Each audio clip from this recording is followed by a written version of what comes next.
నమస్తే, welcome to 99 TV. బరాబర్ చాలా విషయాలు ఉన్నాయి ఈరోజు మాట్లాడుకోవటానికి.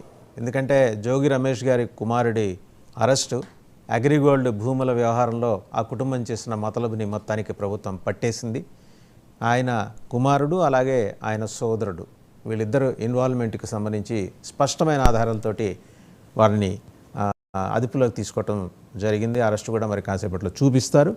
దీని తర్వాత దువ్వాడ శ్రీనివాస్ గారి ఎపిసోడ్లో కొత్త అంకం మళ్ళీ తెర మీదకి వచ్చింది. ఆమె దివ్యల మాధురి గారి పెట్రోల్ బంక్ దాని ఎక్స్టెన్షన్కి సంబంధించి, అంటే దాని పర్మిషన్ ఎక్స్టెన్షన్కి సంబంధించి ఈయన నోరు చేసుకోవటం, నేనెవరో తెలుసా అంటూ హెచ్పిసిఎల్ అధికారి మీద నోరు పారేసుకోవటం, ఇవన్నీ కూడా తెర మీదకి వచ్చాయి. ఇవి కాక వేణుస్వామి గారిని మంచు విష్ణు గారు బెదిరించారా, మాట్లాడారా, సముదాయించారంటగా మంచు ఫ్యామిలీలో మాట్లాడినా సరే బెదిరించినట్టే వస్తుంటుంది ఎప్పుడు కూడా. ఆ ఫ్యామిలీకి ఉన్న ఇబ్బంది ఏంటో మరి తెలియదు, కానీ ఆయన మాట్లాడే ఉంటారని కాదు, బెదిరించారని. మొత్తానికి ఏంటంటే జ్యోతిష్యం చెప్పడం తప్పైపోయింది తెలుగు రాష్ట్రాల్లో అనే ఒక వ్యవహారం అయితే తెర మీదకి వచ్చింది. ఇండస్ట్రీకి ఆస్ట్రాలజర్స్కి మధ్య ఉన్న గొడవ ఏంటి, అసలు ఈ గొడవకి ఆజ్యం పోసింది ఎవరు, ఇంకా 4-5 ప్రముఖమైన అంశాలు కూడా ఈరోజు చర్చించడానికి భరద్వాజ్ గారు మనతో ఉన్నారు స్టూడియోలో. నమస్తే భరద్వాజ్ గారు. నమస్తే అండి. To start with Jogi Ramesh గారు, అంటే పొద్దున్నుంచి అది ఆయన కుమారుడి అరెస్టు వచ్చిన తర్వాత సోషల్ మీడియాలో ట్రోల్స్ మొదలైనవి. కర్మ ఏదైనా సరే అలా వెనక్కి ఇచ్చేస్తూ ఉంటుంది.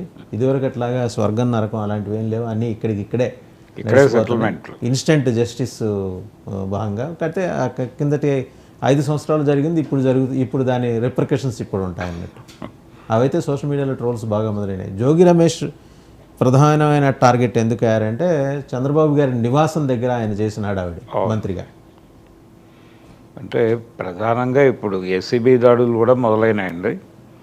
అంటే అధికారికంగానే ఆయన్ని కార్నర్ చేసేటువంటి ప్రయత్నం, కేవలం ఆయన కుమారుడు, ఆయన బాబాయి వాళ్ళ మీద ఆరోపణలు మాత్రమే కాదు, నేరుగా జోగి రమేష్ యాక్టివిటీస్ మీద కూడా ఒక నిఘా ఉంది. ఇప్పుడు కీలకమైనటువంటి పత్రాలు స్వాధీనం చేసుకున్నారు అన్నటువంటి వార్త కూడా బయటకు వచ్చింది.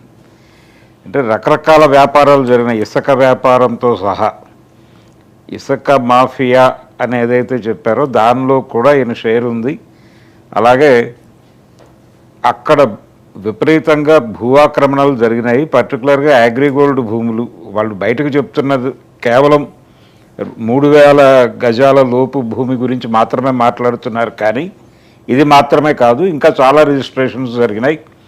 అంటే చాలా ప్రాంతాలలో నిజానికి ఈ బడుగు బలహీన వర్గాలకు ఇచ్చినటువంటి భూములు, అసైన్డ్ భూములు కూడా చాలా వరకు వీళ్ళు ఏదో పేరుతో రిజిస్ట్రేషన్ల పరిధిలోకి తీసుకొచ్చి రిజిస్ట్రేషన్లు చేసుకున్న సందర్భాలు ఉన్నాయి. విపరీతంగా ఒక ల్యాండ్ బ్యాంక్ తయారు చేసుకున్నారు వీళ్ళు. తయారు చేసుకుని ప్రముఖంగా అంటే మెయిన్ రోడ్ మీద ఉన్నటువంటి చాలా ల్యాండ్స్ అవి ఎవరి పేరుతో ఉన్నా కానీ వీళ్ళ పేరుతో మార్పించుకునేటువంటి ప్రయత్నాలు చాలా బలంగా చేశారు అధికారంలో ఉన్నప్పుడు అనేది ప్రధానమైనటువంటి ఆరోపణ. ఇది ఈ రోజున కొత్తగా వీళ్ళు చేస్తున్న ఆరోపణ కాదు. జోగి రమేష్ గారి మీద ఆ రోజుల్లో కూడా ఈ ఆరోపణ ఉంది. అంటే బాధిత కుటుంబాలే వీధిలోకి వచ్చి మాట్లాడిన సందర్భాలు కూడా ఉన్నాయి. ఈ భూదందాలకు సంబంధించి కేవలం వీళ్ళేదో 3,000 ఎకరాలు 3,000 గజాలకి కుదించి మాట్లాడుతున్నారు, కానీ అది 3,000 గజాలు కేసు నమోదు చేయడానికి ఏదో ఒకటి ముందర ఇనిషియల్గా ఉండాలి కదా సార్. అందుకని బహుశా అది స్టార్ట్ చేయాలి. ఇది తీసుకొచ్చారు, కానీ ఇది అంబాపురం ఆ ఏరియాలో జరిగింది అని చెప్తున్నారు. కానీ దీనికి మించి కూడా జరిగినాయి చాలా. అంటే ఒక రకంగా ఆయన ల్యాండ్ బ్యాంక్ ఏర్పాటు చేసుకునేటువంటి ప్రయత్నం చాలా బలంగా జరిగింది. ఆయన ఒకడే కాదు, చాలా ప్రాంతాల్లో వైసీపీ నాయకులు ఇలాంటి ల్యాండ్ బ్యాంక్ కార్యక్రమాలు చాలా నిర్వహించారు. గుడివాడలో కూడా జరిగినాయి ఇలాంటివి, గుడివాడ ప్రాంతంలో జరిగినాయి. తర్వాత ఇక్కడ పర్టికులర్గా జోగి రమేష్ గారి ఏరియాలో అయితే కొంచెం ఎక్కువ, పశ్చిమ కృష్ణాలో, అంటే ఇప్పుడు ఎన్టీఆర్ జిల్లా అంటున్నారు, ఎన్టీఆర్ జిల్లాలో చాలా ఎక్కువగా జరిగినాయి. కేవలం అగ్రిగోల్డ్ వాళ్ళ ప్రాపర్టీస్ చాలా ఉన్నాయి అక్కడ. వాళ్ళకు సంబంధించినటువంటి కొన్ని కంపెనీలు ఉన్నాయి. ఈ కంపెనీలకు సంబంధించినటువంటి ల్యాండ్స్ కూడా జోగి రమేష్ అకౌంట్లోకి వచ్చేసినాయి ఇప్పుడు. అంటే ఏదో రకంగా బెదిరించి తీసేసుకోవటం, అది యాక్చువల్గా కోర్టు అటాచ్మెంట్లో ఉన్నటువంటి ల్యాండ్స్ ఉన్నాయి కొన్ని, వాటిని వీళ్ళు ఎలా రిజిస్టర్ చేశారు అనేది ఇప్పుడు ట్విస్ట్గా మారింది.